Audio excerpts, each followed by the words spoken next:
बिस्मिल्लाहिर्रहमानिर्रहीम। अस्सलाम वालेकुम। यूट्यूब चैनल पर तारिक मतीन आपको खुश आमदीद कहता है। इससे पहले कि दीगर खबरों की जानिब बढ़ें, ताज़ा खबर आई है। पाकिस्तान पीपल्स पार्टी के शरीक चेयरमैन बिलावल भुट्टो जरदारी के वालिद आसिफ अली जरदारी लाहौर में हैं, अलील हो गए हैं। बताया जा रहा है कि तबीयत ज़्यादा नासाज हुई है। उनके मुआलिज फौरी तौर पर लाहौर पहुँच गए हैं। आसिफ अली जरदारी की जानिब से तमाम सियासी सरगर्मियाँ तर्क कर दी गई हैं। ये पाकिस्तान पीपल्स पार्टी ने ऐलान किया। आसिफ अली जरदारी बहुत एक्टिव थे। शहबाज शरीफ साहब से मिले। शहबाज शरीफ साहब से मिलने के अलावा चौधरियों से मुलाकात हुई और आसिफ अली जरदारी इसके अलावा अपनी पार्टी के लोगों से पंजाब में मिल रहे थे। अब ये खबर आई है, जरदारी साहब को हमने देखा है। जरदारी साहब जो हैं वो जब अदालत जाते हैं तो व्हील चेयर पे जाते हैं, बीमार होते हैं। उनके सियासी साथी उनका हाथ पकड़ते हैं, उनको चलने में मदद देते हैं। लेकिन आसिफ अली जरदारी साहब उसके अलावा जब सियासी मुलाकातें करते हैं तो ठीक नज़र आते हैं। आसिफ अली जरदारी साहब उसके अलावा दीगर सरगर्मियों में ठीक नज़र आते हैं। और इससे पहले भी हमने मुख्तलिफ मौक़े पे आसिफ अली जरदारी साहब को अचानक बहुत बीमार होता हुआ देखा है। ये मामला हमने उन तमाम सियासतदानों के साथ देखा है जो नैब की तहवील में जाते हैं, पुलिस पकड़ लेती है और उसके बाद या वो अदालती मामलात में उलझते हैं, वो किसी भी जमात से हों, सब बीमार हो जाते हैं। और फिर उसके बाद जब मुल्क से बाहर भी चले जाएं तो वहाँ से ललकारते हैं सिस्टम को, चीज़ों को ठीक करने की बात करते हैं और ये कहते हैं कि मैं उड़ा के रख दूंगा। अगर आसिफ अली जरदारी साहब शदीद अलील हैं तो अल्लाह ताला उन्हें शिफा दे, तमाम बीमारों को शिफा दे। और ख़ास तौर पर वो तमाम बीमार जो करप्शन के मुकदमात में उलझे हुए हैं, उन्हें तो अल्लाह ख़ास तौर पर जल्द शिफा दे, क्योंकि उनके पास कौम का पैसा है और ये ठीक होंगे और बचेंगे तो ये पैसा मिलेगा। हमारा सिस्टम स्लो है, वरना इनके बच्चों के पास ये पैसा जाएगा और उसके बाद फिर ये वैसे ही मुसल्लत हैं, मज़ीद मुसल्लत होंगे।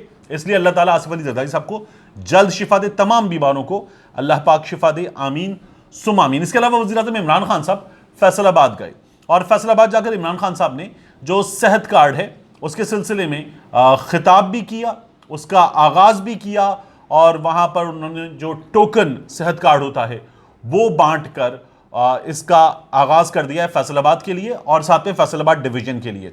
फैसलाबाद डिवीज़न जो है इसकी आबादी है 1.5 करोड़ प्लस और जो अफराद इससे मुस्तफ़ीद होंगे हम उनकी बात कर रहे हैं। सिर्फ फैसलाबाद में ये 78 लाख अफराद, 78 लाख से ज़्यादा अफराद हैं। झंग में ये 27 लाख से ज़्यादा अफराद हैं। टोबा टेक सिंह में तकरीबन 22 लाख अफराद हैं जिससे मुस्तफ़ीद होंगे। चिनियोड में 13.5 लाख हैं। पूरे डिवीज़न में ये 1.5 लाख प्लस नहीं बल्कि 1 करोड़ 41 लाख प्लस अफराद हैं जो सेहत इंसाफ कार्ड से मुस्तफ़ीद होंगे।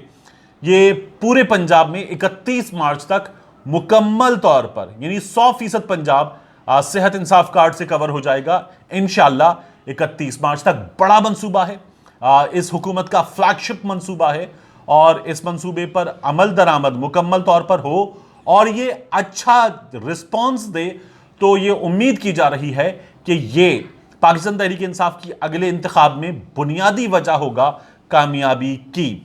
इसके बाद आगे बढ़ें, मैं आपको बताऊं कि फैसल वावड़ा साहब जो हैं वो नाअहल हो गए हैं। ना सिर्फ नाअहल हुए हैं बल्कि ताहयात नाअहल हो गए हैं। मैं आपको अपना एक ट्वीट दिखा रहा हूं। इस ट्वीट में मैंने ये कहा था कि फैसल वावड़ा साहब ने जैसे ही सेनेटर बने, कौमी असेंबली की रुकनीत से इस्तीफा दिया, तो मैंने कहा था कि बचने के लिए कर रहे हैं। जो आदमी 2.5 साल कौमी असेंबली में जाली रुकने कौमी असेंबली था, वो सेनेट में असली रुकने सेनेट कैसे बन सकता है?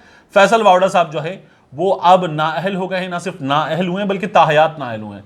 उनके वकील ने कहा है कि हम इसे चैलेंज करेंगे, हम अदालत जाएंगे और फैसल वावड़ा साहब के हक में फैसला लाएंगे। लेकिन जिस तरह से फैसल वावड़ा साहब की जानिब से मुसलसल लटकाया गया मामले को, वो बताता है कि दाल में काला नहीं है, दाल पूरी काली है। मैंने फैसल वावड़ा साहब के इस मामले का कुछ मुतालिया किया, कुछ साफी दोस्तों से समझा, बहुत अरसे पहले की भी बात बता रहा हूं आपको। तो मुझे ये नजर आया कि फैसल वावड़ा साहब यहां दुरुस्त नहीं कह रहे। दोहरी शहरियत का ये मामला, फैसल वावड़ा साहब इसमें गलत बयानी से काम ले रहे हैं और इसीलिए फैसल वावड़ा साहब अब नहीं बचे हैं।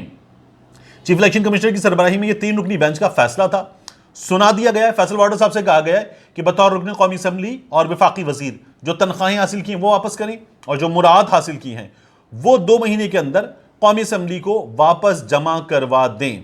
और उन्होंने अपना जुर्म छुपाने के लिए कौमी असेंबली की नशिस्त से इस्तीफा दिया था। इस बुनियाद पर इलेक्शन कमीशन ऑफ पाकिस्तान ने बतौर सेनेटर भी उनको नाअहल कर दिया और ये कहा है कि सन 2018 में ही फैसल वावड़ा जो हैं وہ کاغذات نامزدگی داخل کروانے کے بھی اہل نہیں تھے۔ فیصل واؤڈا کے معاملے میں آپ کو یہ بتاؤں کہ انہوں نے کیا کیا، 11 جون 2018 کو الیکشن کمیشن میں کاغذات نامزدگی جمع کروائی، 11 جون 2018، اور دوہری شہریت اس موقع پر انہوں نے ظاہر نہیں کی۔ کاغذات نامزدگی کی جانچ پڑتال کے وقت بھی الزام یہ کہ فیصل واؤڈا امریکی شہری تھے، اور درخواست میں یہ بھی کہا گیا کہ 18 جون 2018 کو یہ ان کے کاغذات جو ہیں وہ منظور ہوئے، اور امریکی شہریت چھوڑنے کے لیے 18 جون کو کاغذات منظور ہوئے، 22 جون کو انہوں نے درخواست جمع کروائی، اور سفارت خانے سے شہریت چھوڑنے کا سرٹیفکیٹ 25 جون کو جمع کروایا۔ تو یہ درخواست جمع ہی نہیں کروا سکتے تھے، لیکن یہ ہوا۔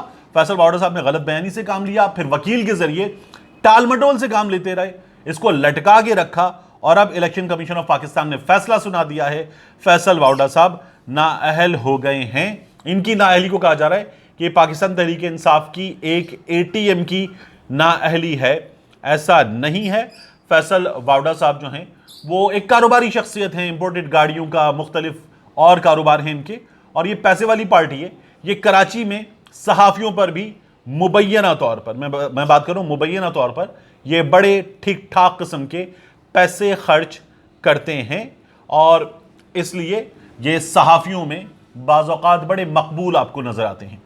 اس کے بعد آخری خبر، لاہور ہائی کورٹ نے صدارتی نظام کے حوالے سے ریفرینڈم کروانے کی جو درخواست ہے وہ مسترد کر دی ہے۔